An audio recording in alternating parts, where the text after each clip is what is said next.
আমাদের চরকতলায় ভিড় জমেছে, বসেছে মেলা, দেখতে যাব সবাই মিলে। যারা যারা দেখতে চাও চলে এসো আমাদের এখানে।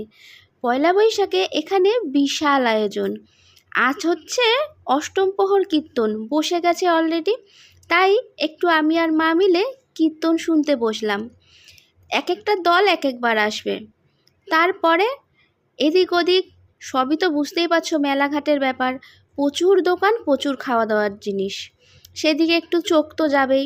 তারপর বললাম মা চলো, নীল বলে কথা, আজকে নীলের যেখানে পুজো হচ্ছে, শিবের পুজো, সেইখানটা একটু ঘুরে আসি। এই বটগাছের এক আলাদা মহিমা রয়েছে।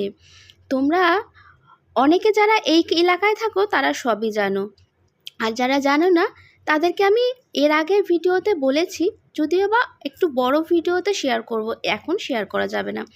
যাই হোক, এই দেখো, আর এই একটা জলের রাইড এসছে, এটা কিন্তু খুব দারুণ বাচ্চাদের পক্ষে, বড়রাও উঠতেই পারো, কিন্তু এইটা প্রথম এলো এখানে, কোনো দিন দেখিনি, বেশ ভালো লাগছে দেখতে। খানিকক্ষণ দেখে একটু মজা নিয়ে নিলাম। তারপরে মাকে বললাম চলো গুটি গুটি পায়ে একটু, এখন ফাঁকা ফাঁকাই আছে আজকের দিনটা, কিন্তু এই পয়লা বৈশাখের দিনে এই মেলাতে একটু পা রাখার জায়গা পাওয়া যাবে না।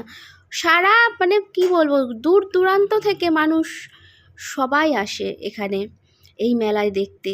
বেশ মজাও হয়। বাড়ির সামনে যদি এই রকম এত লোকের আনাগোনা হয়, ভালো লাগে না বলো তো? কি দারুণ ভীমকে লাগছে, আর চোখটা টেরিয়ে রয়েছে, কার দিকে তাকাচ্ছে বলো তো, ঠিক বোঝা যাচ্ছে না। আজকের এই ভিডিওটা যদি ভালো লেগে থাকে, ছোট্ট একটা ভিডিও রাখলাম। আমাদের এখানে সত্যিই খুব সুন্দর একটা মেলা বসে প্রতি বছর, এবার 2026-এও সেটা আরও সুন্দর করে তুলেছে। যাই হোক, আজকের মতন টাটা, বাই বাই, চলে